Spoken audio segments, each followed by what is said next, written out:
Hello friends, Tony here again tonight with another kind of healthy eating, weight loss type tip.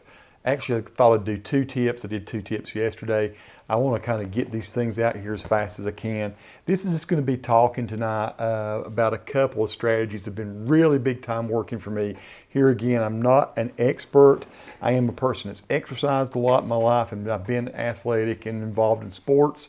So I do understand exercise and understand healthy eating, and I have for a long time. I'm just not really committed to what really works in the past. And so if you want to, all these videos are all interconnected. You could start back at the beginning video, which is me just talking about losing the weight, and then you can see my kind of ground rules for what I wanted to do with this, and it's sort of, I guess, my disclaimer in a way, if you want to say it. But anyway. Follow the different tips and see if they could work for you. Throw away what you don't think will work. Keep what you think will work for you. Try it anyway. It's working great for me. I'm down a little over 60 pounds now at this point. So anyway, these are the two tips tonight.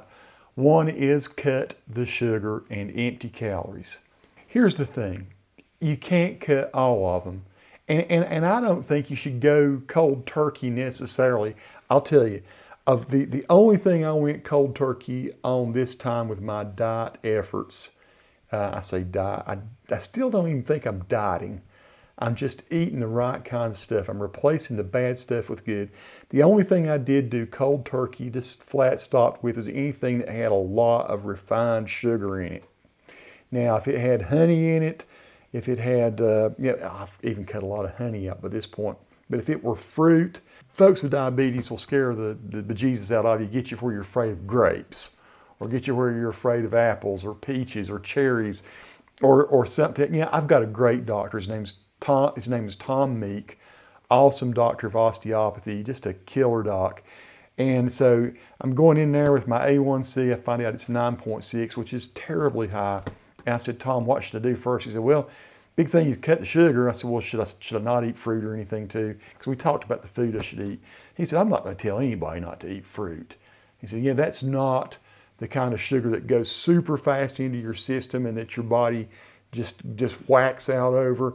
It's that white sugar and the stuff that includes that, like, honestly, like breakfast cereals and, and candy and little cakes and pies and Skittles, and a lot of times gum, and soft drinks that are not diet soft drinks.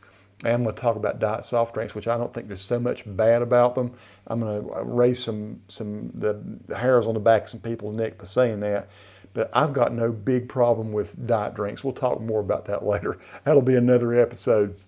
And like I say, a lot of people like to demonize those. But the big thing is get the sugar, the empty calories that don't mean anything, that you know carry absolutely no nutrition. Just try to get that out of you. And, like I say, you're not going to be able to get all the sugar out because almost everything has some sugar in it. You'll see that, a lot of your favorite foods. But make strides every day or week to cut something that is bad for you.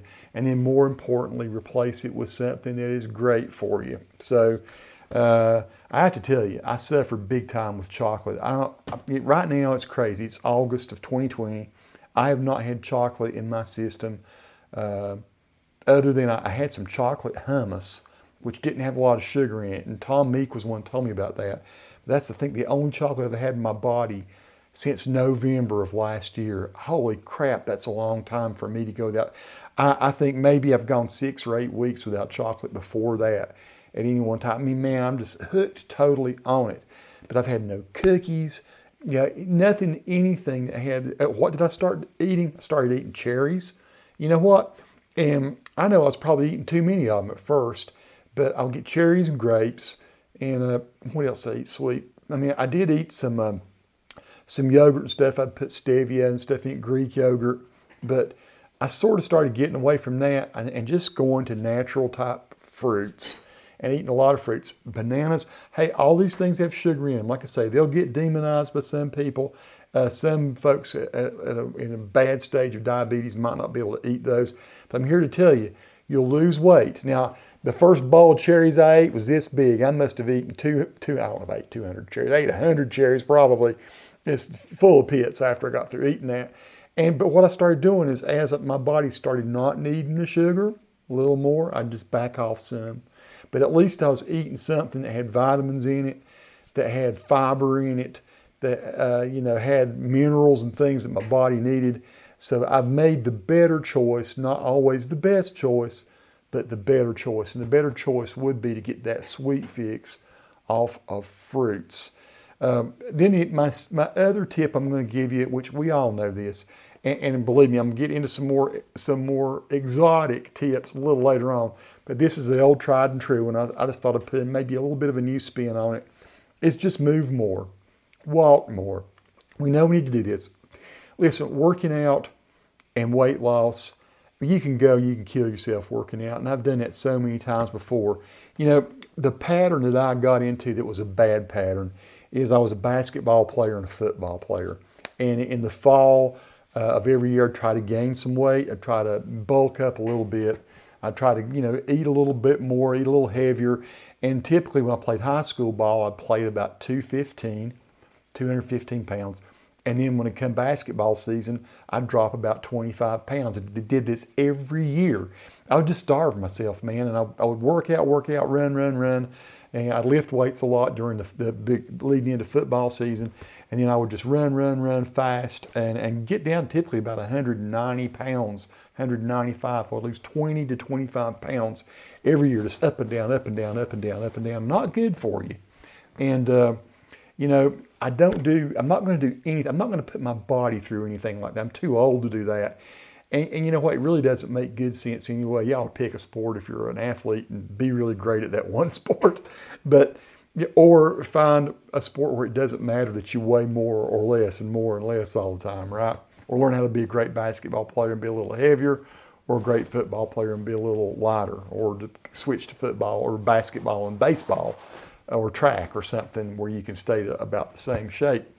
But what I do now is I don't work out much. I walk, or I just move around. I enjoy time in nature.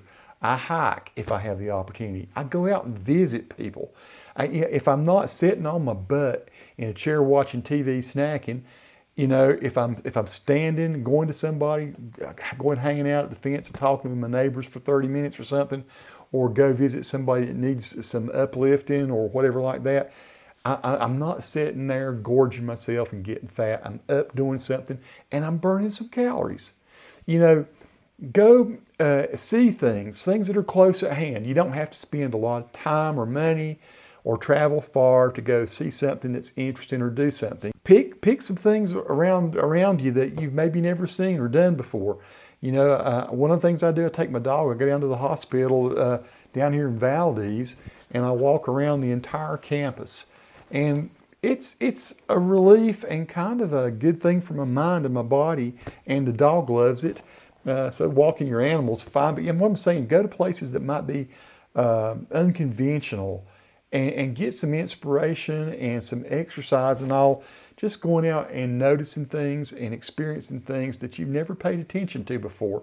I'm finding out that interesting, fun things are all around me, stuff I've just never opened up my eyes and looked at. Never had the time or thought I had the time to do it, but you do have the time. This is one thing, I would never get this on video. Nobody will ever see me do this, but dance around to your favorite music. A lot of times I go in here and talk to Alexa, or I'll talk to Google, hey Google, or whatever, and play a certain album that I really like. Maybe it's an old Southern rock album, or it's an old Stones record, or something I know's got some thumping music, even the Bee Gees' greatest hits or something like that, man. And I'll do this when Nikki's not around, so she doesn't see me do it. But I'll just dance around a little bit for about 15 or 20 minutes. I can't dance. I'm terrible at it.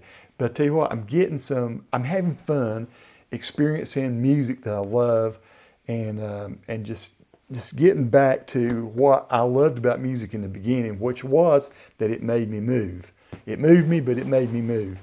And that's a great way to get a little bit of exercise. Rock out with your favorite instrument. I'll take one of the guitars. A lot of times I'll sit here, play. And I say, you know what? I'm not in a band anymore, but I'm going to act like I'm in a band. And I might hook up a little amp out here in the living room and just rock and jump around like I used to when I was 16 or 17. quite a great workout. I used to play in bands, and I would leave the stage in a sweat, and I know I would burn like 1,000 calories, 2,000 calories a night. So I'm just saying, find that something that gets you up and moving. Maybe it's gardening. Maybe it's yard work. That's awesome exercise. I always lose weight when I'm doing some gardening or some yard work. Going out today, I cleaned some gutters out. It wasn't necessarily fun. It needed to be done. I trimmed some limbs off some trees that were hanging down because I couldn't mow under them. Then I had to go drag the limbs. And you know what? Ordinarily, when I was not losing weight, when I was not being health conscious, that was the biggest drag in the world. But now I see those things as just opportunities to get some exercise. And it takes, all these little things are taking micro bits of ounces off of your weight. And so every day now I get on the scales and I'm pretty consistently losing half a pound a day, sometimes a pound, sometimes more. Once in a while, maybe I ate a little too much. I gain half a pound. I gain a pound. I don't sweat it. I just keep doing those things. I move in ways that are fun. I cut out the empty calories, and I try to replace all the bad stuff in my diet with something that's good. Now, we're going to talk more as I move forward about what those good things are. I'm going to start getting more specific and looking at foods that are filling me up and making me feel awesome and giving me energy, and that are honestly awesomely tasty. You might just things you've not thought about before. Those episodes are coming, but I want to get some of these out of the way because they're so elementary. They're so foundational, right? One of the things I would say is just don't overdo it. Don't overdo it, but try to do something productive every day. I'm a YouTuber. I mean, I do all kinds of other stuff too, the day job. But go out and shoot some awesome video. Go out and shoot some photos and stuff, your favorite places. Something I like to do, I like to go out and visit businesses that I like, and then shoot some cool photos. If it's something I like, a place I believe in, it's a local business. I've been doing these Work and Burke videos, and I get paid to do those.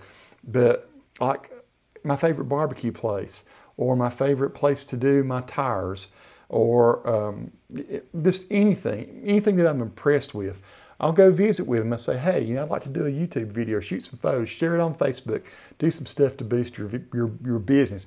You go out and you just make friends that way, and you build goodwill in your community, and you help your community. So I've been trying to do stuff like that. Just anything to make my little world and my little area around me better and more solid economically. That's kind of one of my little big goals right now that I'm working with. Do something to help people. If you're here's the main thing is don't sit in a chair or lay on a couch or wallow in a bed and watch TV and just waste a whole lot of time. And don't go crazy doing this. In the beginning, you're probably still going to want to do that. You're still going to want to chill and be a couch potato. And that's okay. Just do it a little bit at a time. Every day, find some way to move more. Kill the calories that are bad, move more. Those are my two bits of advice today. More coming tomorrow and in the coming weeks. Peace to all who watch. Subscribe to the channel if you like.